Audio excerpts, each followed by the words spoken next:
Muy queridos amigos de Paz TV, este año, el 15 de mayo, voy a recibir un gran regalo el día de mi cumpleaños. Y es que nada más y nada menos que Carlos de Foucauld será santo. Algo que toda la humanidad, ¿no? Y toda la iglesia estaba deseando, ¿no?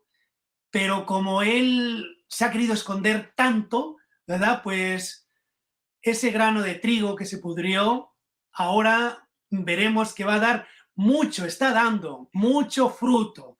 El que se escondió tanto, la iglesia, ahora ahí en la cátedra de Bernini, como escaparate para todo el mundo.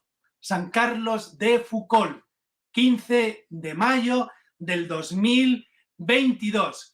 Y el puente, nuestro programa, tiene el gozo de recibir a tres miembros de esta familia espiritual aquí en el Perú, para que nos hablen de su vida, de su vocación, de su espiritualidad, de su presencia en América y en el Perú, como su testimonio personal, cómo conocieron la espiritualidad, el mensaje del hermano Carlos y cómo lo están haciendo carne y presencia aquí en el Perú entre nosotros.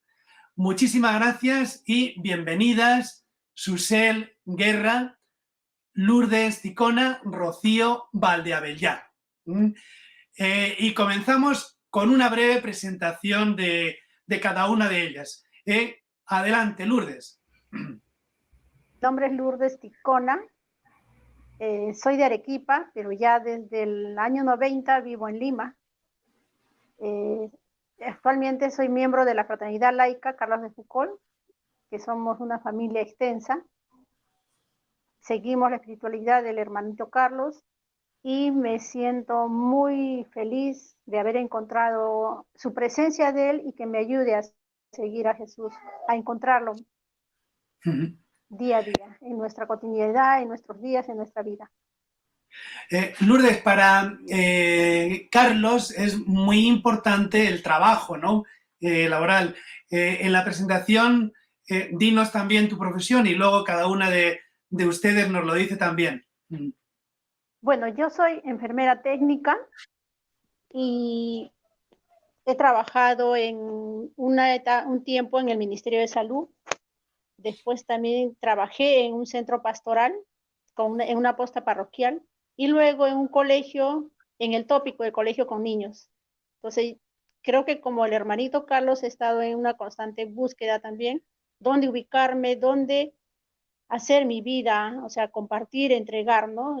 Y ese es el camino. Y en los espacios donde he trabajado me he sentido muy contenta porque he brindado mi apoyo al prójimo de una manera sencilla, ayudándolos, no solamente en lo que es atención, sino que también escuchando, ser un poquito, acoger, ¿no? Su inquietud de las personas que en su debido momento se cruzaron en el trabajo o de repente fuera también. Estupendo. Rocío. Soy psicóloga y consultora social. En realidad me he dedicado más al campo social, de promoción social, y en los últimos años también incorporando lo ambiental. Pertenezco a organizaciones que trabajan por eso, en defensa de nuestra casa común. Y bueno, yo soy abuela.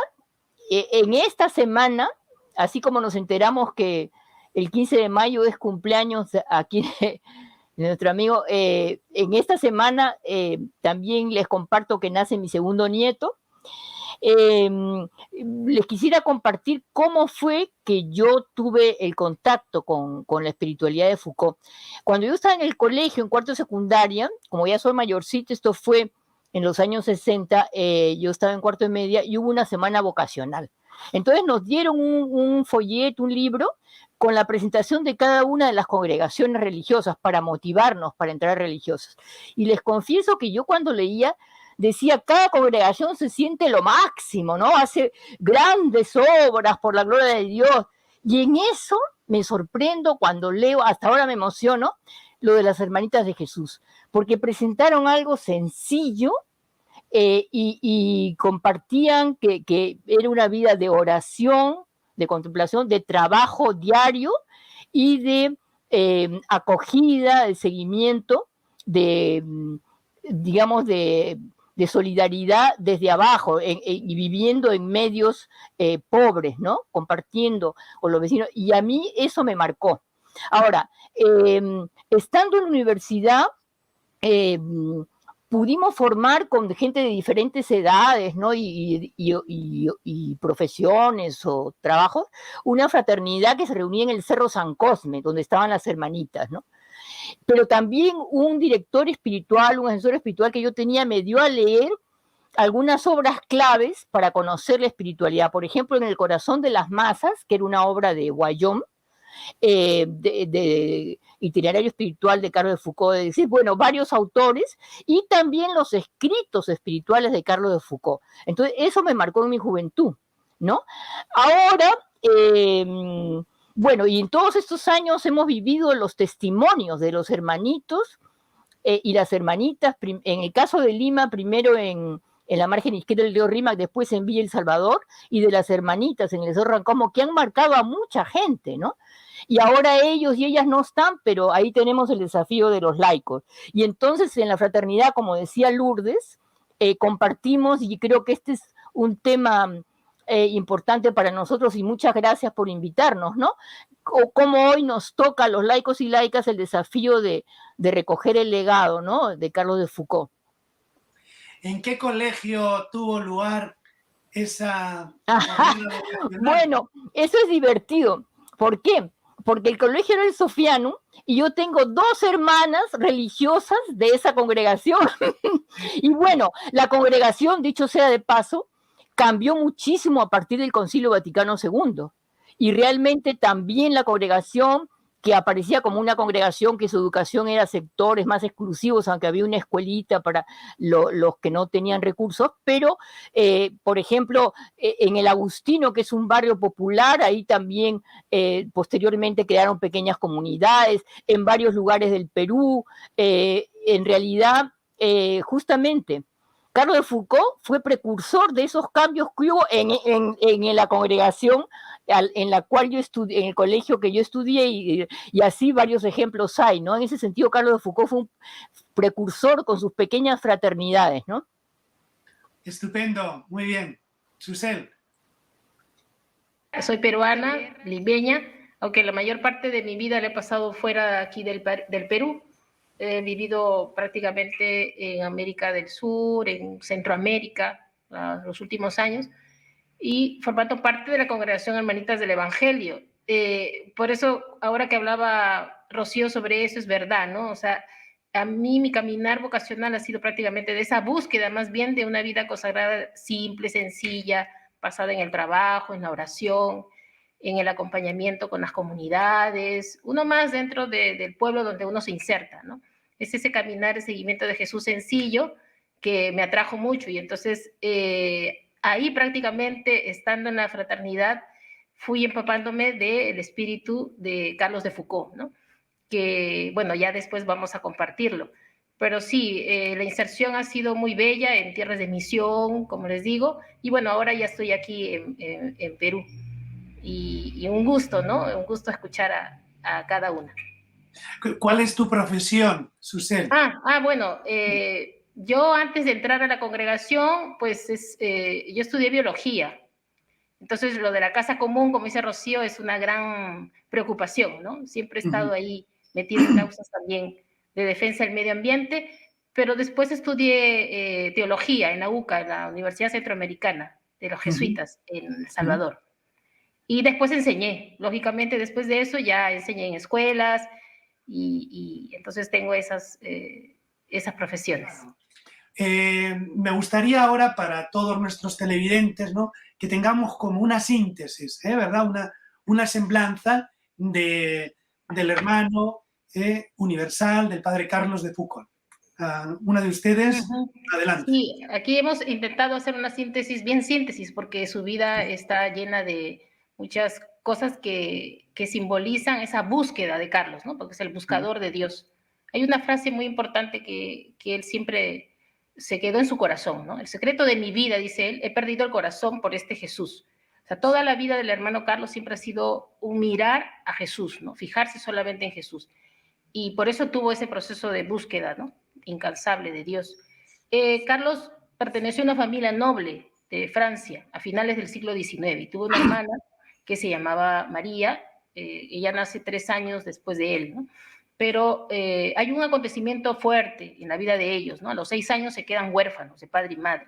Y es como Carlos luego va a ser adoptado prácticamente por el abuelo materno, ¿no? O sea, es una experiencia, Carlos de Foucault, de dolor. Impacta mucho en su niñez y en parte de su adolescencia, ¿no? No sabe en sí qué es lo que quiere, qué es lo que, por dónde va, ¿no? Entonces, él se siente, él lo dice en sus cartas incluso, ¿no? Se sentía profundamente infeliz, ¿no? Entonces, cae a raíz de eso en una vida desordenada, aventurera, ¿no?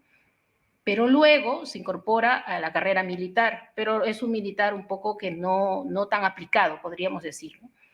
Y va a Argelia, al norte de África, y ahí se encuentra con el mundo del Islam. Eso es muy clave también para la espiritualidad, ¿no? Deja grandes huellas esta presencia de Dios continuamente en la vida cotidiana del mundo musulmán, ¿no?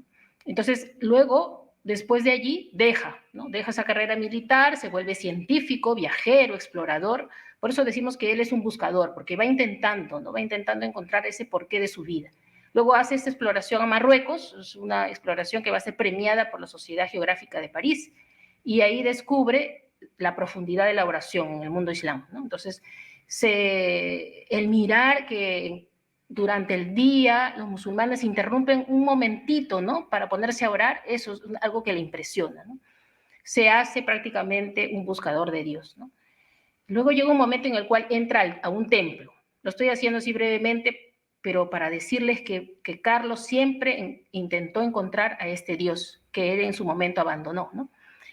Y entra al templo y reza así, ¿no? Dios mío, si existes, haz que te conozca. Esa frase muy resonada también en la familia espiritual, ¿no? Fuerte en la vida de Carlos. Toma más tiempo de sí, siente en él como una dimensión más grande, no se vuelve un buscador de esa verdad que no sabía por dónde encontrarla, es un sediento de esa verdad, ¿no? Y luego se confiesa con un padre Juvelan que él va a ser prácticamente su acompañante espiritual a lo largo de los años y su gran amigo. Y ahí empieza un nuevo camino para Carlos, ¿no? Desde ese momento su confesión empieza algo distinto en su vida. Y desea seguir de cerca a este Jesús. Pero ¿cuál Jesús, no? Carlos realmente quiere reflejar en su vida la vida de Nazaret. Y eso se lo va a compartir a su gran amigo, el padre Gibelin. ¿Y cómo vivirla? Decía él, ¿no? ¿Cómo poder vivir esta vida de los 30 años de Jesús, por decirlo, ¿no? Discreta, sencilla, ordinaria, silenciosa. Entonces él dice, primero voy a Tierra Santa, ¿no? Quiero conocer el país de Jesús. Después de ahí siente una llamada para vivir la vida consagrada. Se hace monje trapense, pero su búsqueda continúa. Entonces él deja la trapa, ¿no? Deja la trapa y entonces dice, no, tengo que ser como Jesús. Si Jesús era tan silencioso, tan pequeñito, el último de todos, voy a hacerme un simple jardinero de las hermanas Clarisas y me voy a Nazaret. Allí lo voy a hacer, porque es la tierra de Jesús. Entonces, quiere seguir siempre cada vez más de cerca a Jesús de Nazaret, ¿no? Entonces, pero después el gran buscador se da cuenta que no, que la vida de Nazaret no consiste en vivirla en tierras de Jesús necesariamente, ¿no? Sino entre las personas más abandonadas, más vulnerables. Entonces, ya como sacerdote, ¿no? Decide volver al Sahara, ¿no? Cuando lo descubre el Sahara en sus tiempos de explorador, ¿no? Pero ahora viene como un sacerdote pequeño que quiere encontrar o quiere más bien acercar a la gente a Dios. Entonces se instala en Beniavés, en África del Norte. Y es un pueblo, ¿no? Que él mismo elige, porque sabe muy bien que en Beniavés hay una gran necesidad, ¿no? Y además está cerca de Marruecos, que es una tierra que tanto él quiere, porque ve que hay muchas necesidades en el pueblo. Entonces la gente lo busca y él dice, no puedo dejar de ayudar, ¿no? Ve los esclavos, son tratados con gran dureza, no puedo quedarme indiferente. A los viajeros les brinda hospedería, a los ancianos, a los pobres les ofrece el techo, les ofrece el pan, pero sobre todo, y ahí está una clave grande de la espiritualidad, les ofrece amistad, ¿no? Y a su casa ahí es donde le llaman, ¿no?, fraternidad. Y se siente feliz, ¿no?, porque a su casa le llaman así, ¿no?, y lo consideran como un hermano, ¿no? Por eso es que Carlos es conocido como el hermano universal, ¿no? Y después de ahí se da cuenta, además, en esa búsqueda que él hace, ¿no?, se da cuenta de que existen pueblos mucho más alejados también de África del Norte, donde hay más pobreza. Entonces decide irse a Tamanrasset. Y ahí se encarna en medio de los tuareg. Son hombres llamados los hombres del desierto, ¿no?, muy pobres, muy marginados, ¿no? Entonces ahí vive sin clausura, por decirlo, ¿no?, si no se hace un hermano más con ellos. Y lo precioso es que él entiende que esta cercanía con los más abandonados es a la vez motivo de promoción humana y de dignificación del pueblo. Por eso es que estudia el idioma, realiza un diccionario tuareg francés, traduce los evangelios y jamás deja de ofrecer esa amistad clave en la espiritualidad de Nazaret, ¿no? Y hará todo lo posible por realizar una evangelización basada en la promoción humana, basada en la dignificación, como les digo, de la persona, sin dejar de vivir tiempos de soledad con Jesús, ¿no?, a quien él va a llamar mi hermano y Señor. Finalmente, en el pueblo de Tamanrasset, junto con los tuareg, finalmente ahí consumará su sacrificio. Para terminar esta parte, ya es prácticamente la muerte de él. Vamos por el año 1914, sabemos que está ya la Primera Guerra Mundial, ¿no? Entonces, esa influencia de la guerra se deja sentir en el Sahara. Entonces, él como que tiene la tentación de ir al frente, ¿no?, en Francia, pero no quiere tampoco abandonar al pueblo, ¿no?, que está en peligro. Entonces, más o menos en el año 1915, construye un fortín para proteger a la gente del pueblo y se establece él para estar más cerca de la gente, ¿no? Pero va a ser engañado por uno de los que estaba allí. Abre la puerta, tocan la puerta, él abre, ¿no?, y es maniatado por una banda de senusitas, ¿no?, que es la banda que estaba en rebelión. Entonces, mientras se dedican al saqueo, dejan a un adolescente encargado de vigilarlo y de repente, al creer que están llegando unos soldados adversos, se pone nervioso, ¿no?, y le da un disparo en la cabeza. Entonces, su cuerpo prácticamente queda en la arena tendida, el cáliz, las hostias derramadas, ¿no?, en este desierto. Como decimos, es como este grano de trigo que muere, ¿no?, muere, que iba a dar fruto posteriormente con lo que todas las familias espirituales que surgirán después, ¿no?, porque no va a haber hermanos suyos directamente, ¿no?, no va a poder hacer nada de lo que él hubiera querido hacer. Ya eso es prácticamente el 1 de diciembre de 1916, ¿no? Realmente impresiona, ¿verdad?, esta semblanza, y que yo les animo, ¿no?, a que lean un buen libro, una buena biografía, que luego quizás nos pueden recomendar alguno de ellos. A mí en concreto me ha encantado la que he leído de Pablo Dors, El olvido de sí, que no solamente me la he leído varias veces, ¿no?, y sobre todo porque sirve también para nuestra vida, ¿no? Pero a mí me recuerda Carlos de Foucauld como que es un Raimondi de nuestro tiempo, porque él peregrinó y dejó un libro extraordinario, que además en Francia lo sirvió para condecorarle, ¿no? Y me recuerda también a la hermana Guchita, que está siendo beatificada, ¿verdad?, recientemente, justo el 7, una semana antes, ¿verdad?, ahí una sencilla religiosa del pueblo, ¿no?, de Coracora, y ahí sirviendo en un lugar perdido de la selva, en la Florida, pues recibe, ¿verdad?, ahí el martirio, ¿no? Uno y otro no son martirios así despampanantes, ¿no?, de cartel, ¿no?, sino como perdidos, ¿no?, como muy sencillos, ¿no? Y justo sucede un año antes de Fátima, ¿no? Estamos hablando de la muerte, 1916. Al año siguiente tiene lugar el acontecimiento de Fátima, 13 de mayo, ¿no? Y ahí recordamos el valor de los sencillos, de los pastorcillos, de lo pobre, ¿no? Justo en un momento también, como nos recordaba Susel, de la Primera Guerra Mundial, ¿no? Y ahí tenemos a estas personas que han sido el contrapunto de la guerra, ¿no? estos mártires del amor, hermanos universales, ¿no? Quizá Lourdes, Rocío, le gustaría destacar algo, ¿no?, de esta vida tan bella, tan hermosa, ¿no?, del hermano Carlos de Foucault. Bueno, yo quisiera comentar ese itinerario que él hizo y que no tuvo miedo de dar pasos, no se aferró a lo anterior, tuvo la valentía de dar pasos y ser fiel a sus inspiraciones interiores, ¿no? Entonces, por ejemplo, cuando él deja la trapa, el convento, eso está relacionado con un momento en que a él lo invitan, una familia vecina, porque había muerto un miembro de la familia, entonces él va a orar ahí en el velorio y constata que la gente vivía en una situación de gran pobreza, y aunque los monjes vivían en pobreza, él dijo, realmente lo que nosotros vivimos es una comodidad muy grande al lado de esto. Entonces eso formó parte de su proceso, y él fue fiel, o sea, digamos, fue fiel en dar pasos, ¿no? Porque me imagino que interiormente habrá sido difícil dar ese paso, pero cómo dio sus pasos, y el paso que contaba Susel, bueno, de vivir en Nazaret y después decir, Nazaret no se tiene que vivir en Tierra Santa, ¿no?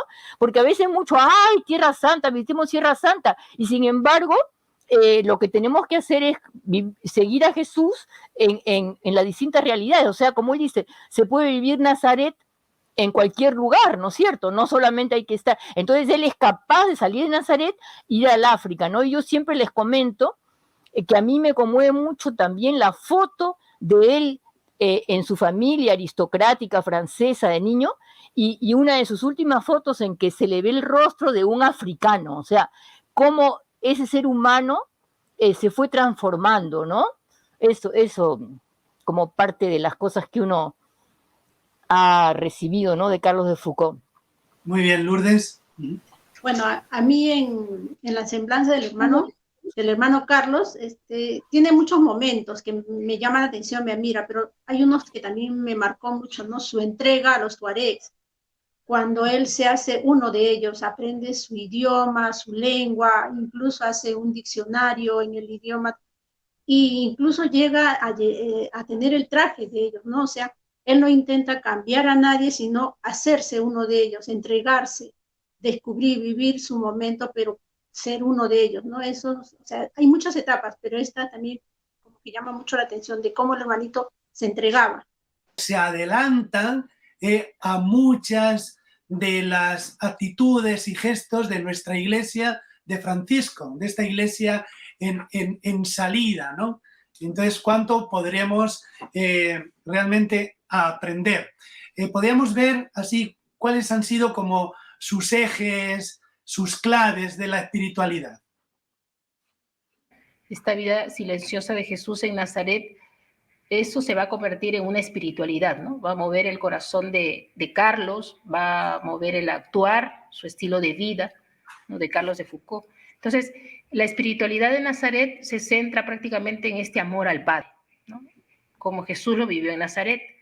Y en este amor al Padre se basa, ¿no?, prácticamente, o cómo se vive este amor al Padre, si no es a través de la oración constante, la meditación del Evangelio, la Eucaristía, la adoración eucarística, ¿no? Estos son medios con los cuales Carlos va a vivir esa unidad con Dios, ¿no? ¿Y por qué lo hace? O sea, él continuamente quiere buscar esa voluntad de Dios desde la cotidianidad de la vida. Entonces, este eje de la espiritualidad es muy importante porque también en las fraternidades de Foucault se intenta vivir esa centralidad del amor al Padre a través de estos medios, con la finalidad de encontrar siempre la voluntad de Dios en nuestras vidas, ¿no?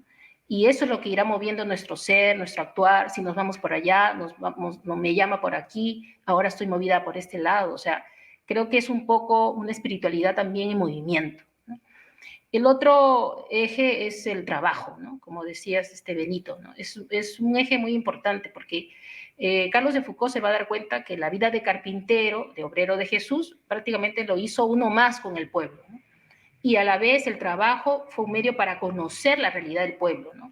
Su pueblo que era oprimido por el Imperio Romano. Entonces, Carlos de Foucault ve en este trabajo sencillo su medio de sustento, pero también el asumir la condición de los demás, del medio donde él se había insertado, ¿no?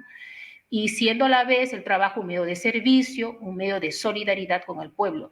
Lo mismo también las fraternidades se intenta vivir. El trabajo no es solamente porque con ello llevo el sustento a mi casa, sino que también es un trabajo que permite ser solidario con todo lo que vive nuestro pueblo, con la realidad de sufrimiento de nuestros pueblos, y también como medio de servicio, ¿no? De ayuda. Otro de los ejes es la amistad, ¿no? Y esto es clave también, ¿no? Carlos se le habla siempre como el contemplativo, sí, pero es una contemplación que te lleva a la relación, no quiere decir que está aislado, ¿no? La espiritualidad no nos aísla, sino que más bien entramos en relación con nosotros, ¿no? Es un trato, eso sí, horizontal, ¿no? Se vive mucho la horizontalidad, la sencillez, la escucha, el diálogo, ¿no? Tal como lo vivió Jesús, ¿no? De Nazaret. Entonces, por más clausura que Carlos vivió en su momento, o sea, jamás se dejó relacionar con los demás, ¿no? Y lo lindo es que en este eje de la amistad permite uno la valoración del otro, del diferente, ¿no? Las diferentes culturas, las condiciones, o sea, es un medio por el cual nos permitimos unirnos a través de esas diferencias, ¿no? Y creo que en la fraternidad el camino que se está haciendo es eso, ¿no? O sea, esta vivencia, la cultura del encuentro que el Papa Francisco lo está diciendo, ¿no? La hospitalidad, el diálogo interreligioso, el ecumenismo, o sea, esta mirada del otro como hermano, ¿no? Como amigo. Y finalmente el otro eje de la espiritualidad es la opción preferencial por los pobres. O sea, todos siendo religiosos, religiosas, siendo laicos, siendo matrimonios, siendo laicos consagrados, sacerdotes, o sea, todos quienes formamos parte de la fraternidad, de la familia espiritual, intentamos vivir esta opción preferencial por los pobres. Es muy importante porque Carlos de Foucault quiso vivir pobre, entre los pobres, ¿no? Sabemos muy bien que la pobreza no es querida por Dios, pero la pobreza en el sentido de solidaridad con los más pobres, en una vida austera, no una vida consumista, ¿no? Entonces, Carlos de Foucault prácticamente vivió esa solidaridad con los abandonados, ¿no? Y de allí ese es el ímpetu misionero, ¿no? Va a promover humanamente a quienes se encuentran en pobreza y marginalidad. En ellos va a descubrir ese rostro de Dios, ¿no? Y esa entrega incondicional permanecerá junto a su pueblo hasta el día de su martirio. Entonces, las fraternidades de Foucault también intentamos vivir, como les digo, esta sintonía con el clamor, lo que decía también Rocío, ¿no? Este clamor de los que más sufren, clamor de la tierra, efectivamente, y luego Rocío lo va a explicar mejor. Este clamor con los que sufren, con los más vulnerables, ¿no? O sea, buscando transformar esas realidades de dolor en realidades esperanzadoras, justas, fraternas y solidarias, ¿no? Entonces, ese eje es muy importante en la espiritualidad. Siempre nos gusta ver, ¿no? Sobre todo cómo después de esa muerte hay una resurrección, ¿verdad? Y cómo se va extendiendo su carisma, su espiritualidad por todos los rincones del planeta, ¿no? Hasta llegar aquí. ¿Nos podrían un poco cómo se fue acogiendo, cómo fue llegando el carisma, ¿no? Y las fraternidades aquí a América y al Perú?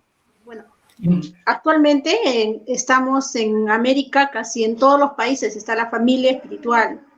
Tenemos desde el sur al norte, ¿no? Están las hermanitas de Jesús, los hermanitos de Jesús, los hermanitos del Sagrado Corazón, la fraternidad laica, que últimamente ha ido creciendo más.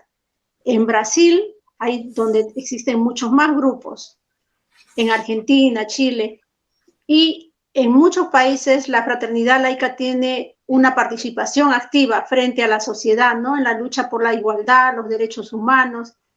Y yo tuve la oportunidad de estar en alguna reunión en Argentina con la fraternidad laica. Admiré mucho el trabajo de cada uno de los miembros.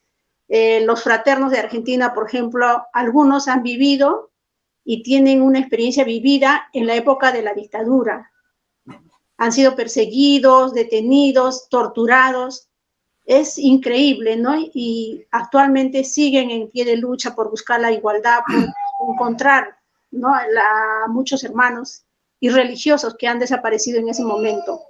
En Perú... ¿Cómo ha llegado? ¿Cómo ha llegado y cómo está ahora? Bueno, en Perú, se inició la fraternidad en el 2004, la fraternidad laica, pero como decía Rocío, ellos ya había un grupo de personas que ya conocían la espiritualidad del hermano desde muchos años anteriores, ¿no? Y nosotros empezamos ya a caminar a partir de que los hermanitos de Jesús nos invitan a una primera reunión en el 2004. Nos invitan a formar, a conocer la espiritualidad y seguir el camino. Entonces yo me dije, ¿por qué no seguirlo, no? ¿Por qué no ser y empezar con este grupo y tomar la iniciativa? Entonces nos empezamos a reunir viendo la vida que ellos, el ejemplo que nos dieron los hermanitos de Jesús en Villa El Salvador, las hermanitas de ¿Cuándo Jesús. llegaron los hermanitos? ¿Cuándo llegaron los hermanitos o las hermanas aquí en el Perú? ¿Y qué? Porque habló Rocío del Cerro San Cosme y tal, ¿no? ¿Cómo llegaron y cuál ha sido su tarea? Bueno, en Villa El Salvador, los hermanos de Villa El Salvador llegaron más o menos en el año 1970. Yeah. Y creo que las hermanitas por esos mismos años también han llegado. A Villa El Salvador empezaron cuando empezó la invasión a Villa El Salvador, los hermanos de Jesús también se insertaron, tomaron un terreno y empezaron a hacer camino con la gente en medio del arenal, ¿no? Y yo vi en ellos el trabajo de entrega. Muchas veces acompañé al hermanito Jacinto Usenat, que ya hoy descansa en paz, me decía, Lourdes, acompáñame, tengo que visitar a tal familia. Entonces nos íbamos a visitarlo, a él no le interesaba si era muy tarde, ya era de noche, era ver cómo se encontraba, qué necesidades tenía él de entregar de repente hasta el último sol que en ese momento podía tener en el bolsillo, ¿no? Esas cositas me llamaron la atención. Y las hermanitas de San Cosme también un trabajo muy, muy de entrega, de acogida en el Cerro San Cosme, ¿no? Las vecinas siempre los buscaban, a veces tenían heridos o hubo algún problema familiar, la llamaban a la hermanita René o a la hermanita Magdalena. O sea, era un trabajo que no había hora, no, estoy cansada o ya no puedo atenderles, no, la casa siempre estaba abierta para los vecinos. Entonces nosotros decidimos hacer el camino, empezar con nuestras primeras reuniones como fraternidad laica desde el 2004. Empezamos en Villa El Salvador un grupo y el otro grupo que se reunían por la casa de Rocío, que era en Barranco, las primeras reuniones en casa de Rocío. Había otro grupo. Luego el grupo en Villa El Salvador no fue creciendo, ¿no? O sea, como que no se animó mucho la gente, entonces fueron dejando, se han empezado a aislar un poco. Entonces ya yo me quedé sola, pero me uní al grupo de Rocío.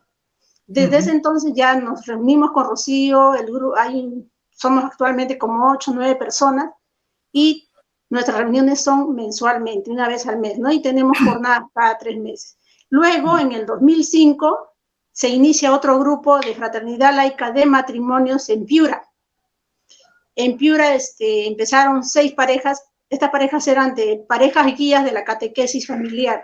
Inician un grupo guiado por la hermana Isabel de la Asociación de Fieles y la hermana Gloria. Empezó un camino, ya tenemos una fraternidad en Piura y al año 2007 más o menos se inicia otro grupo en Huacho, guiados y acompañados por la hermana Rosa del Instituto Secular Jesús Cáritas. En el grupo de Huacho actualmente es un trabajo de mucha entrega. Viven en un asentamiento humano Los Pinos, que está justo al ingreso de Huacho.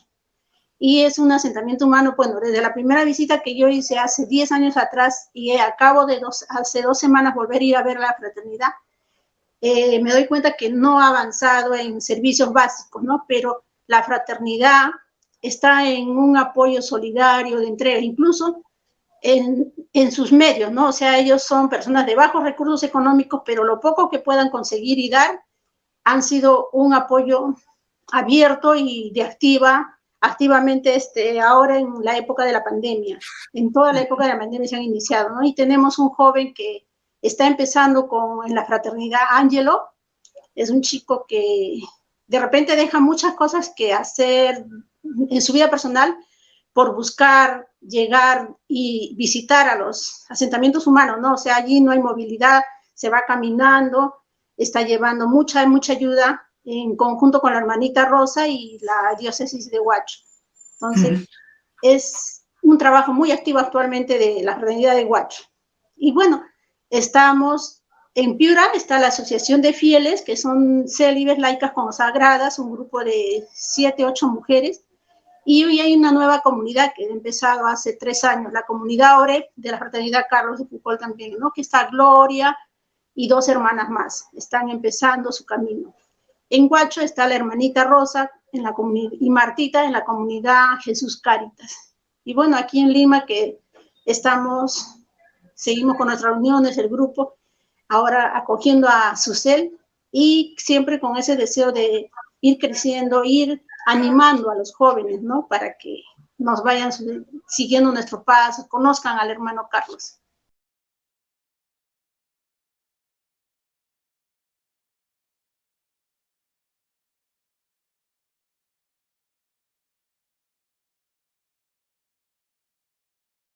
Es para admirar, sino para imitar, y continuar, que haya vocaciones de hermanitos, hermanitas, ¿no? Y luego también estas fraternidades laicales, ¿no? Quizá Rocío o Susel nos podrían contar un poco, quizá han conocido a algún hermano, alguna hermana, eso fue quizá motivo, ¿no? para su propia vocación.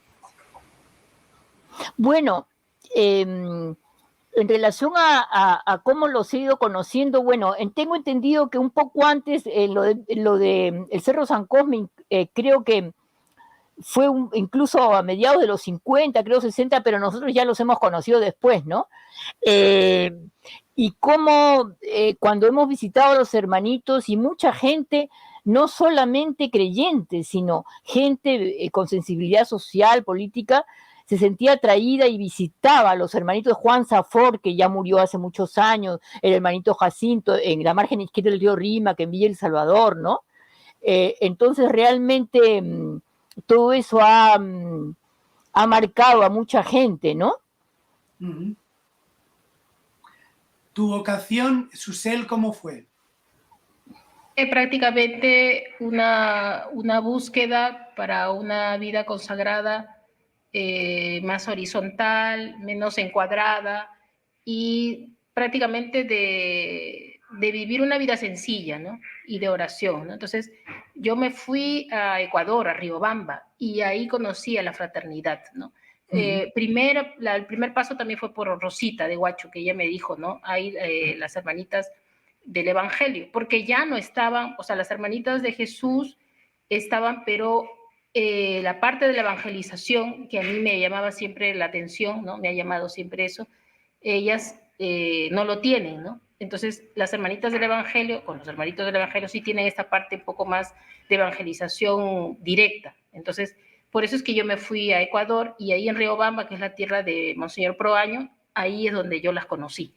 Y luego después de ahí, bueno, uno hace el camino, ¿no? Porque tenemos que ir después a Francia, a El Salvador, y yo prácticamente mi vida la he pasado en Centroamérica, porque la misión que tenemos allí es muy hermosa, porque ahí llamó Monseñor Romero, ¿no? Nos llamó Monseñor Romero allí para poder estar viviendo esa vida de acompañamiento con las personas que también sufrieron, como decía Lourdes, ¿no?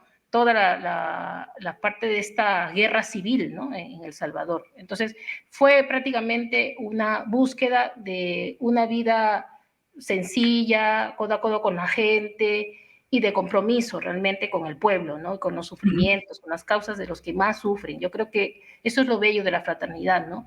Que, como decía Rocío, no se da uno ni abasto para uno, ¿no? Sino que su entrega es prácticamente por el otro, por quien más necesita de uno, pero no es uno el que lo hace, ¿no? Es llevar ese amor de Dios a las personas, para que en esa vida sencilla descubran este Dios que los ama, ¿no? ¿Cómo están viviendo ustedes, cómo está viviendo América, en Perú, ¿no? Este acontecimiento, ¿no? Que ya queda muy, muy poquito para festejarlo, ¿no? Pero que no es un punto de llegada, ni mucho menos, ¿no? Sino que es un acontecimiento gozoso para el que nos estamos preparando para celebrar y luego continuar, ¿no? ¿Cómo sienten que América, el Perú y ustedes lo están viviendo? Mira, en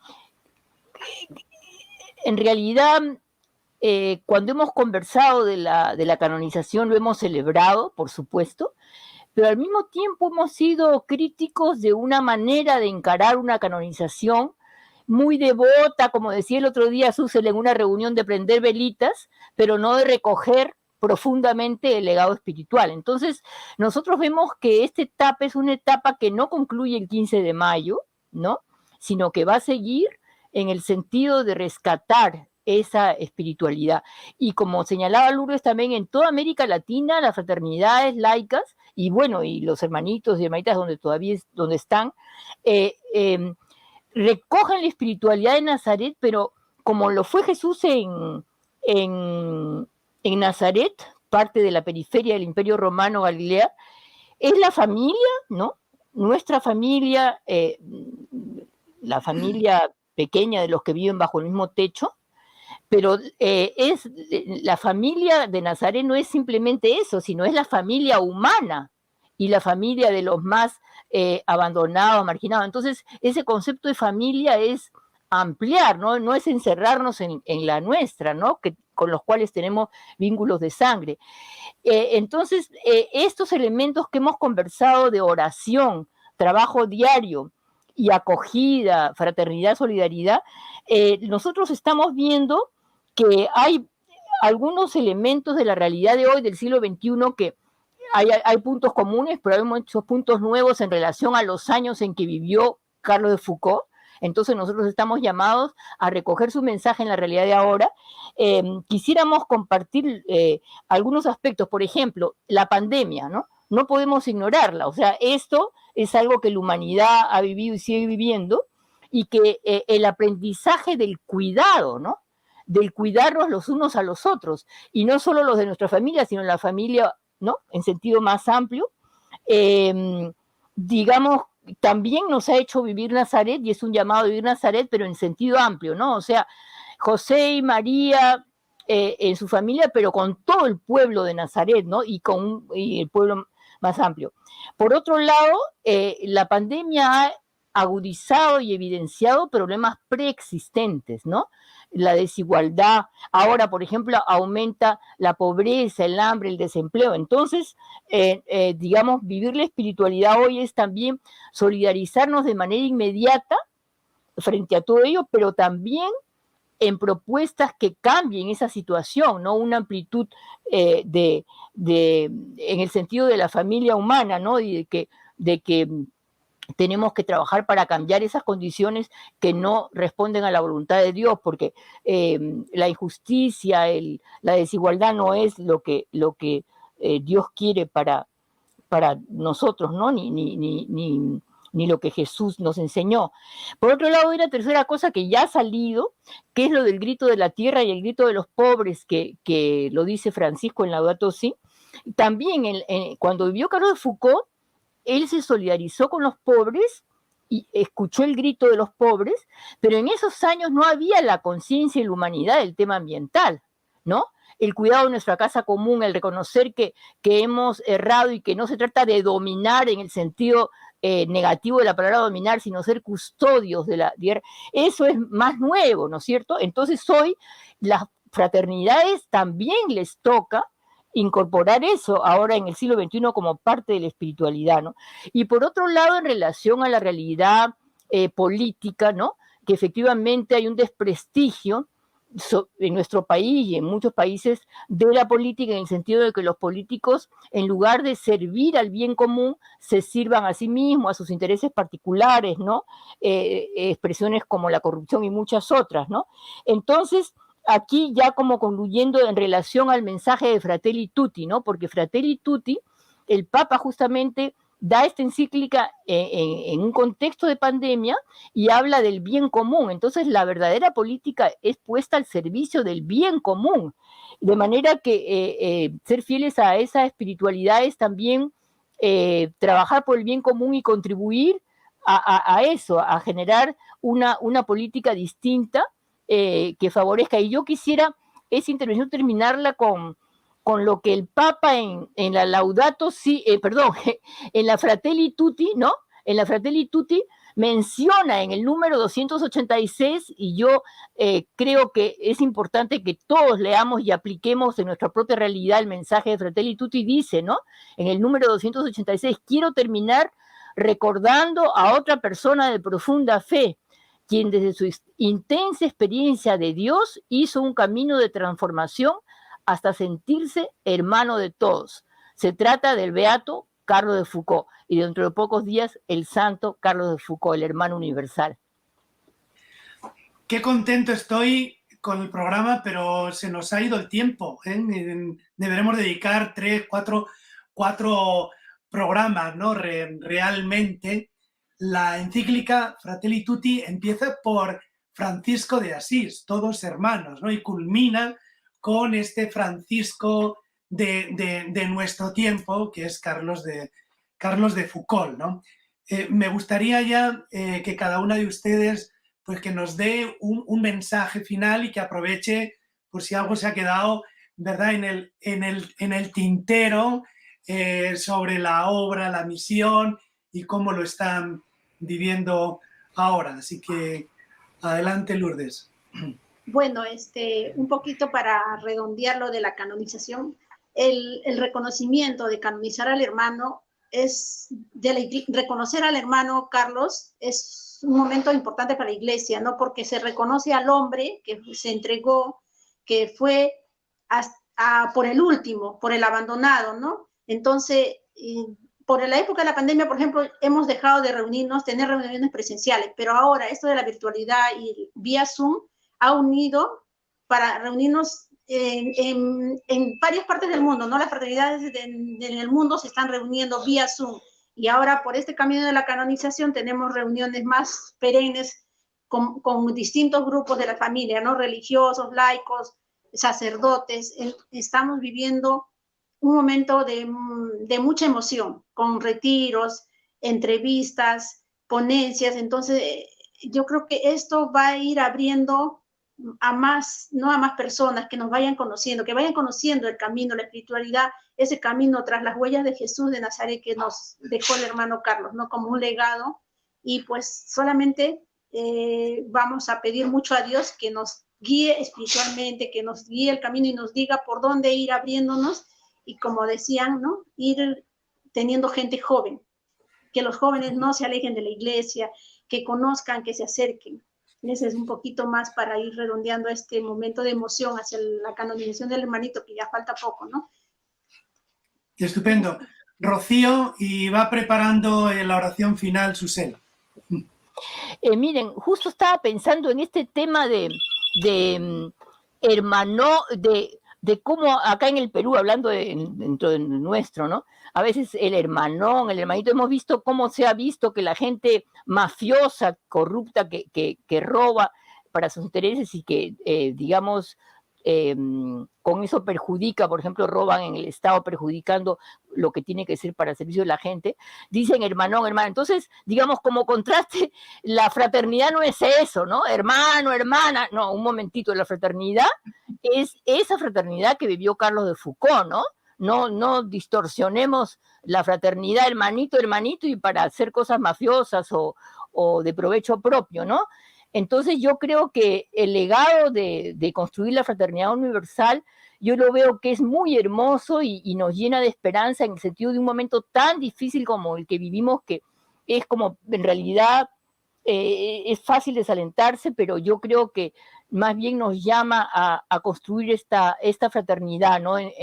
Entre todas y todas. Entonces, y priorizando a los que más lo necesitan, a los más pobres, y solidarizándonos con ellos, y desde allí construir, ¿no?, lo que Dios quiere, ¿no?, su reino entre nosotros, que lo podamos nosotros vivir realmente, ¿no?, en nuestro país y en el mundo.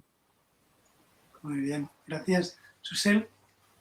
Creo que también es el hecho de aceptar nuestras diferencias, ¿no? Y en un mundo donde no se aceptan así, que tú seas diferente, piensas diferente, seas de otra condición, ¿no? Yo creo que la espiritualidad es un llamado a vivir desde esa sintonía de aceptar al otro que es diferente como una riqueza, ¿no? Nos va a unir prácticamente, ¿no? Esas diferencias que nos unen, no nos van a separar. Pero yo creo que hoy en día la espiritualidad tiene mucho de vigente en ese sentido, ¿no? A mí me impresionó siempre el último lugar, ¿no? Que quiso elegir siempre. Como que nosotros aquí se le da mucho valor al currículum, se le da mucho valor, está el primero de la fila, y sin embargo, él le conmovió de tal manera, ¿verdad?, que Jesús quiso elegir siempre el último lugar, que lo que nos dice en el Evangelio, ¿no? Si alguno quiere ser el primero, y estamos invitados a ser los primeros, a señalarnos, a dar el todo por el todo, que sea el último, ¿no? Carlos fue el eterno buscador porque encontró, y porque encontró, siguió buscando, ¿no? Qué gran lección, ¿no? Se enamoró realmente de Cristo, camino, verdad, vida, como el hermano realmente universal.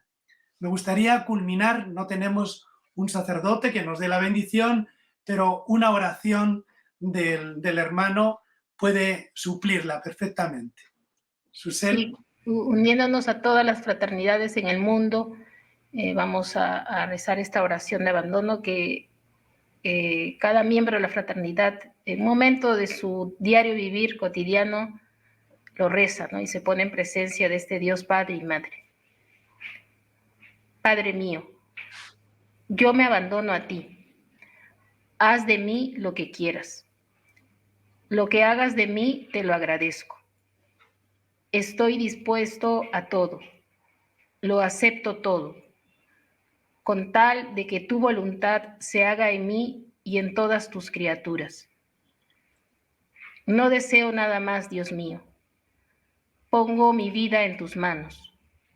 Te la doy, Dios mío, con todo el amor de mi corazón, porque te amo y porque para mí amarte es darme, entregarme en tus manos sin medida, con una infinita confianza, porque tú eres mi Padre.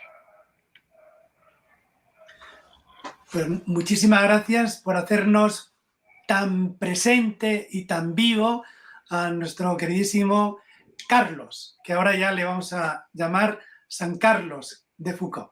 Bendiciones y gracias. Gracias, Muchas gracias, muchas gracias, muchas gracias. Gracias.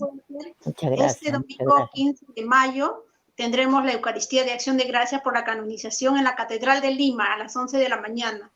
Ah, qué bien. Sí, están todos invitados. Están invitados. Gracias, muchas gracias.